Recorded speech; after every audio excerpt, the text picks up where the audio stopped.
नमस्कार दोस्तों, आप देख रहे हैं अपना न्यूज और अपना न्यूज में आप सभी का स्वागत है। अभी मेरी मौजूदगी है भिलाई फिरोजपुर में।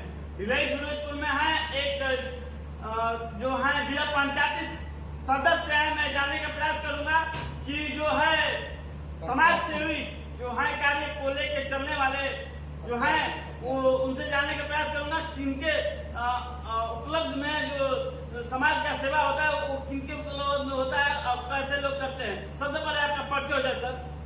जी बहुत बहुत धन्यवाद।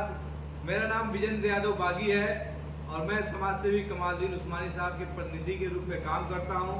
और ये मैं मरियादपुर जिला पंचायत से आता हूं। और सर मैं ये जानना चाहता हूँ किस वार्ड संख्या से हैं? वार्ड नंबर 4 संख्या जो जिला पंचायत का वार्ड नंबर 4 संख्या मरियादपुर है, वहाँ से ये मरियादपुर से है। सर मैं ये जानने का प्रयास करना चाहता हूँ कि कितने दिनों से जो समाज सेवा का कार्य लेके चलना है, कितने दिनों से लेके चलना है? जब से हमको होश है कि जब से हमको हमारे ऊपर विश्वास जताया है समाज सेवी कमालुद्दीन उस्मानी साहब ने, लगभग 3-4 साल हो गए हैं। इनके कार्य को बखूबी ईमानदारी के साथ हम लोग निर्वहन करने का काम करते हैं। हम लोग जो भी जैसे पेंशन हो गया, पेंशन की स्कीम हो गई, या कंबल वितरण का स्कीम हो गया, या आवास वितरण का स्कीम हो गया, इन सारे स्कीमों को धरातल पर लाकर हम लोग काम करने का कार्य करते हैं और प्रयास करते हैं कि निचले स्तर के जो निचले तबके के लोग हैं, जो गरीब गुरबा लोग हैं, उन तक समाज सेवी कमालुद्दीन उस्मानी साहब की हर चीज पहुंचने का हम लोग बखूबी काम करते हैं, पहुंचाने का। सर मैं ये जानना चाहता हूँ कमालुद्दीन उस्मानी जो हैं वो क्या कार्य करते हैं, जो लोगों का सेवा करते हैं, कहाँ से कार्य करते हैं? क्या सरकारी पैसा आता है कि क्या अपने पास से वो समाज सेवा करते हैं? देखिए, समाज सेवा ही एक ऐसा सेवा है, उसमें पैसा कहाँ से आता है हम लोग इसका मायने नहीं रखते हैं। लेकिन मैं जहाँ तक जानता हूँ उन्होंने बहुत मेहनत से काम करते हैं अपना, और जो भी प्रॉफिट होता है उसका लमसम 50% गरीब जनता में बांटने का काम करते हैं। ये एक बहुत बड़ा दिल है जो कि अपने प्रॉफिट से लोगों को जरूरत की चीजें पहुंचाना, मकान बनवाना, पेंशन देना, हर तरह के बच्चियों की शादी में सहयोग करने का काम जो होता है समाज सेवी साहब करते हैं। क्या सर मैं ये जानने का प्रयास करना चाहता हूँ कि तमाम नेतागण कहते हैं कि जो है चुनाव आने पे मैं ये आप लोग को दूंगा, मैं वो दूंगा, कोई कुछ नहीं देता है, कोई अपने पास से नहीं देता है। ये क्यों ऐसे जो है लोगों को लेके चल रहे हैं, समाज सेवा कर रहे हैं, ये कहाँ से करने का उनका सोच आएगा? देखिए, समाज सेवी साहब का बस एक ही कहना है कि वो करने पर विश्वास करते हैं, कहने पर नहीं, और करना जानते हैं। उन्होंने जो भी चीज हुआ धरातल पर उतारने का काम किया, न कि उनको चुनाव लड़ना है और ना ही यहाँ से किसी प्रकार का उनको टिकट का लोभ है। बस जनता और इंसान से उनको प्रेम है, और इसी इंसानियत के नाते वो सारा ये जितना भी समाज सेवा का कार्य करते हैं बस एक इंसानियत के नाते करते हैं कि लोग हमें दुआ देंगे और ऊपर वालों ने भेजा है हमें तो कुछ नेक कार्य कर लिया जाए। बस यही इनका एक उद्देश्य है, बाकी और कोई उद्देश्य नहीं है। और क्या सर तमाम नेता कहते हैं कि चुनाव के बाद मैं तमाम लोगों का घर बनवाऊंगा अपने पैसे से, तमाम लोगों को कुछ न कुछ कहते रहते हैं तमाम नेता।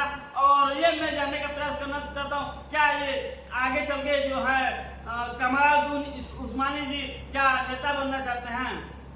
देखिए, कमालुद्दीन उस्मानी साहब एक खुद ही बहुत बड़ा ब्रांड है, बड़ा नाम है जी।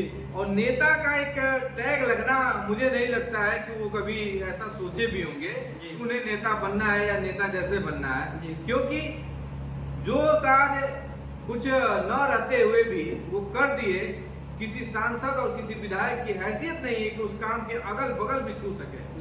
तो उनको इस चीज का कहीं भी लोभ नहीं है कि उनको कोई चुनाव लड़ना है, ना नेतागिरी करना है, ना टिकट लेने का कोई भी लोभ नहीं है। बस इंसानियत के लिए और अपने नेक कार्य के लिए जाने जाते हैं हमारे समाज सेवी साहब, और बस ऊपर वालों से बस ने उनको भेजा है नेक कार्य के लिए, बस उसी लिए वो अपने इंसानियत के रूप में कार्य करते हैं। सर ये बताइए, जिला पंचायती को आपको लेके मैं ये जानने का प्रयास करूंगा, कितने दिनों से आप जिला पंचायती के जो है जिला पंचायती के कार्य में आप जुड़े हुए हैं? पिछली बार भी मैं जिला पंचायत लड़ा, लगभग 8 साल हो गए हैं लगातार मैं वार्ड नंबर 4 से जिला पंचायती का प्रयास कर रहा हूं, और लोगों ने इस बार भरोसा भी दिलाया है। समाजसेवी साहब के कार्य को करने की वजह से भी लोग हमें काफी लाइक कर रहे हैं, प्रोत्साहित कर रहे हैं कि आपको इस बार जिला पंचायत बनाया जाएगा, क्योंकि आप भी निस्वार्थ सेवा करते हैं लोगों के लिए। तो मैं लोगों को बहुत बहुत धन्यवाद दूंगा कि इस बार वो हमें वार्ड नंबर 4 से जिला पंचायत बनाने के लिए वो अग्रसर है। सर ये मैं जानने का प्रयास करूंगा कि जब आप जीत जाएंगे, जब आपको लोग चुन लेंगे, उसके बाद आप क्या करेंगे? तमाम नेतागण कहते हैं कि ये करेंगे वो करेंगे, तमाम नेतागण अपने अपने जवानों को रखते हैं और जो चुनाव आता है भूल जाते हैं। उसके बाद आप कैसे जो है आपको समाज सेवा करेंगे? देखिए, हम लोग, हमारी जो टीम है, हम लोग कहीं ना कहीं हम लोग समाजसेवी साहब के छत्र छाया में चल रहे हैं। तो हम लोग का कहीं ना कहीं विजन होगा कि हम लोग समाज के लिए कुछ ना कुछ अच्छा कार्य करेंगे। हम लोग को कहने की बात नहीं है, हम लोगों के खून में इस समय समाज सेवा जुड़ चुका है, इंसानियत जुड़ चुकी है, लोगों का सेवा करना जुड़ चुका है। तो हम लोग अगर चुनाव जीतते हैं तो वार्ड नंबर 4 की जनता को मैं भरोसा दिलाता हूं कि किसी भी कार्य को लेकर अगर हमारे पास आएंगे लोग, अगर नहीं भी आते हम उन लोग के बीच में चल के जाएंगे और कार्य को मतलब बखूबी इतना अच्छा कार्य किया जाएगा कि एक विधायक भी क्षेत्र को इतना अच्छा चमका नहीं सकता है। हम लोग अपने वार्ड नंबर 4 को चमकाने का काम करेंगे। साथ ही साथ समाजसेवी साहब का हम लोग के पास साथ है तो हम लोग और बेहतर कार्य करेंगे। सर मेरा लास्ट सवाल ये होगा कि जो समाज सेवा किए हैं वो क्या क्या किए हैं कि जो समाज सेवा में आता है? देखिए, सबसे पहले जो बुजुर्ग महिलाएं हैं जिनका कोई नहीं है, सहारा नहीं है, उनके लिए पेंशन की योजना है। जो विधवा हो गई, जिनके बच्चे बहुत छोटे छोटे हैं और उनके आय का कोई स्रोत नहीं है, उनके लिए भी पेंशन की व्यवस्था है। जिनका मकान सरकार द्वारा भी नहीं बनाया जा सकता है, वंचित रह जाते हैं लोग, उनके लिए मकान बनाने का काम आवासीय योजना है। उसके साथ साथ अगर बच्चियों की शादी होती है और बहुत बच्चियाँ ऐसे हैं या उनका परिवार ऐसा है कि गरीबी और अभाव के कारण अच्छे से शादी विवाह नहीं कर सकते हैं, तो उनको भी हम लोग सहयोग देने का काम करते हैं, पेंशन योजना का देने का काम करते हैं। तमाम जैसे कंबल वितरण हो गया और बीच बीच में जैसे जरूरत की चीज़ें होती हैं हम लोग वितरण करने का काम करते हैं। चलिए, बहुत बहुत धन्यवाद।